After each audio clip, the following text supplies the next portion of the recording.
Hello மக்களே, நீங்கள் மண்ணு வாசல் சேனலில் காரப்பொடி மீன் ரசம் வைக்க போகிறேன். காரப்பொடி மீன் ரசம் வைக்க போகிறேன்.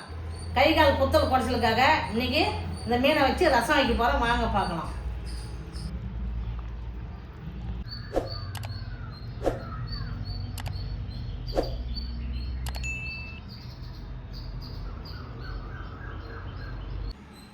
இப்போ ரசம் வைக்கிறதுக்காக மிளகு ஜீரகம் மல்லி மிளகாய் எல்லாம் வறுத்துக்கிறேன். வறுத்து அதை பொடி பண்ணி அரைச்சி வச்சுக்கின்னு குழம்பு தாளிக்கிறேன்.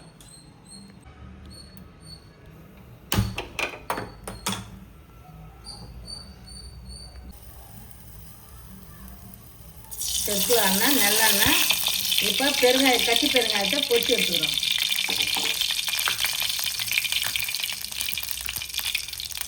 கட்டி பெருங்காயம் ஒரு துண்டு. மல்லி 2 ஸ்பூனு. வரமிளகா 4.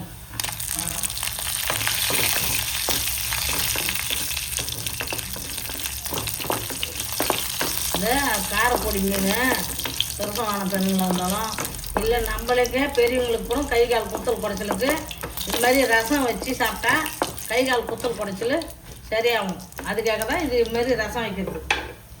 மிளகு ஜீரகம் 2 ஸ்பூன். இது எல்லாத்தையும் அம்மியில் வச்சு அரைச்சிக்கணும்.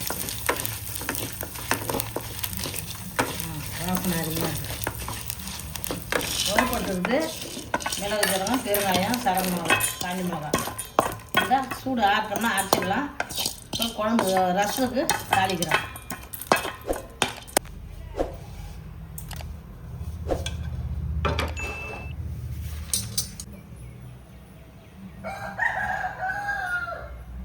சட்டி காஞ்சிடுது. இப்போ ரசம் தாளிக்கிறதுக்கு எண்ணெய் போட்டுக்கிறோம். எண்ணெய் காஞ்சிடுது. வடகம் போட்டுக்கிறோம்.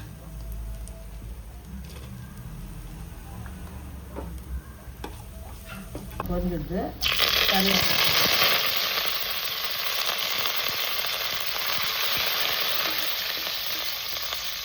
நறுக்கி வச்ச வெங்காயம் ஒரு 3 வெங்காயம், பெரிய வெங்காயம்,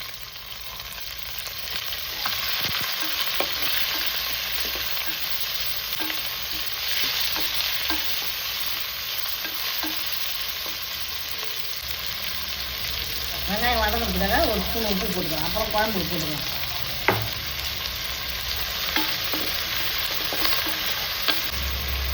வெங்காயம் வதங்கிடுது. 3 தக்காளி, பெரிய தக்காளி 3 தக்காளி நறுக்கி வச்சுருக்கேன்.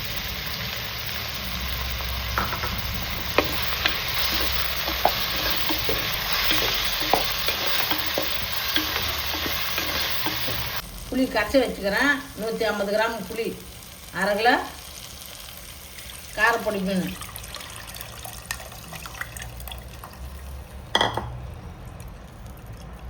தக்காளி புளியும் கொஞ்சம் கூட இருந்தால் தான் மீன் குழம்பா இருந்தாலும் கருவாட்டு குழம்பா இருந்தாலும் இதே ரசம் வைக்கிறதுக்காக இருந்தாலும் புளிப்பாக இருந்தால் தான் நல்லாயிருக்கும். 2 நாளைக்கு வச்சுருந்தாலும் இந்த குழம்பு ரசமாக கெடாது. தேவையான அளவு உப்பு போட்டுக்கிறேன். வெங்காயம் வதக்குள்ள அப்போ போட்டேன் 1 ஸ்பூனு. இப்போ நம்ம சாப்பிட்ற அளவுக்கு உப்பு போட்டுக்கணும். கல்லி உப்பு போடல, சால்ட் உப்பு தான் போட்டுக்கிறேன். இப்போ குழம்பு மிளகாத்தூள், வீட்டு மிளகாத்தூள்,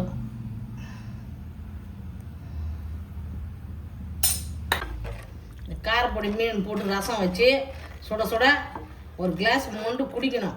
அந்த அளவுக்கு ரசம் தான் வைக்கணும், குழம்பாக வைக்கக்கூடாது. இப்போ தாளித்து விட்டால் ரசம் கொதிக்குது. நான் போய் மிளகு ஜீரகம்னா அரைச்சிக்கின்னு வரேன்.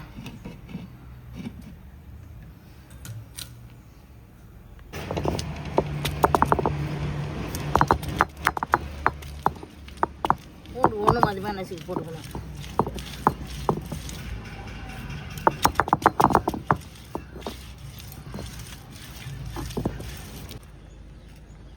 பெருங்காய கட்டி,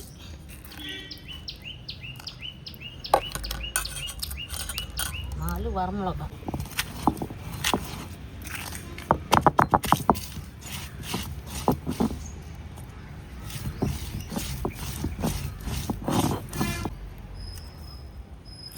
மிளகு ஜீரகம் மல்லி, எந்த ரசமாக இருந்தாலும் மல்லி வறுத்து அரைச்சி ரசம் வைக்கணும். மல்லி சேர்த்துக்கினா நல்லாயிருக்கும்.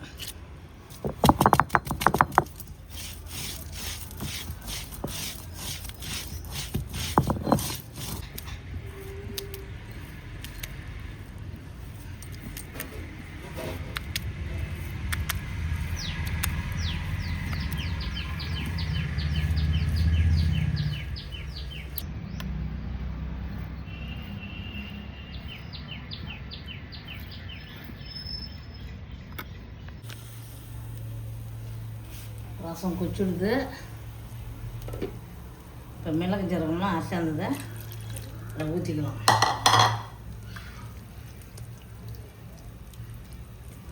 இந்த மாதிரி கொதிக்கக்குள்ள தான் அரைச்சாந்து ஊற்றணும்.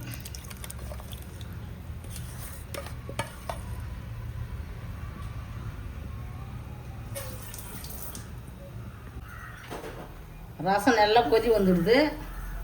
இப்போ காரப்பொடி மீன் கழுவி க்ளீன் பண்ணி வச்சுருக்கிறேன்.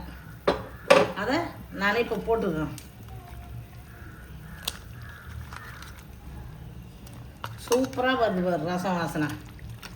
இது எல்லாம் குத்தல் குடைச்சலும் எல்லாம் கை கால் குத்தல் குடைச்சலாம் சரி பண்ணிவிடும் இந்த காரப்பொடி மீன்.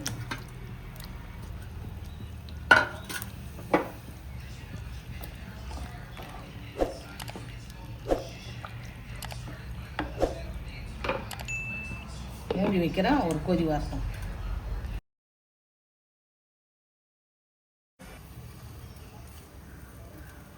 காரப்பொடி ரசம் ரெடி.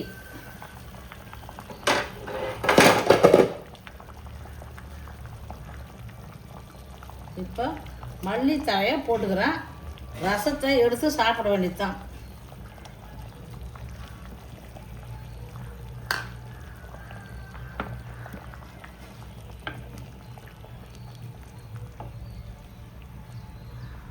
சாதத்தில் போட்டு சாப்பிட்லாம். ரசத்தை இதை கிளாஸில் ஊற்றி குடித்தோம்னா சளியாக இருந்தாலும் கை கால் குத்தல் குடைச்சல் எல்லாம் சரியாகும். இந்த காரப்பொடி மீன் ரசம். காரப்பொடி மீன் ரசம் வச்சுருக்கிறேன். இப்போ டேஸ்ட்டு பார்க்க போகிறேன் எப்படி இருக்குதுன்னு. சாப்பிட்டு சொல்கிறேன்.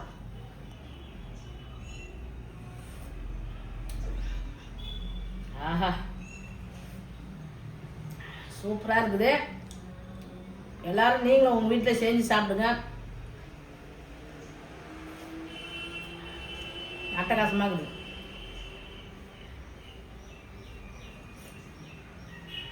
நல்லா இருக்குது. நீங்களும் உங்கள் வீட்டில் செஞ்சு சாப்பிடுங்க. மண்வாசல் சேனலுக்கு சப்ஸ்கிரைப் பண்ணுங்கள், கமெண்ட் பண்ணுங்கள், பெல் பட்டன் அழுத்துங்க, சப்போர்ட் பண்ணுங்கள். கொஞ்ச நாளாக வீடியோ போடலை, உடம்பு சரியில்லை மக்களே. அதனால் எதுவும் கஷ்டமாக நினைக்காதுங்க. எனக்கு உடம்பு சரியில்லை, அதனால வீடியோ போடலை. மேற்கு தொடர்ந்து போடுறேன். வீடியோவை பாருங்கள், எனக்கு சப்போர்ட் பண்ணுங்கள். இந்த என் சேனலுக்கு மண்வாசல் சேனலுக்கு சப்போர்ட் பண்ணுங்கள் மக்களே. இதில் தொடர்ந்து வீடியோ போடுறேன்.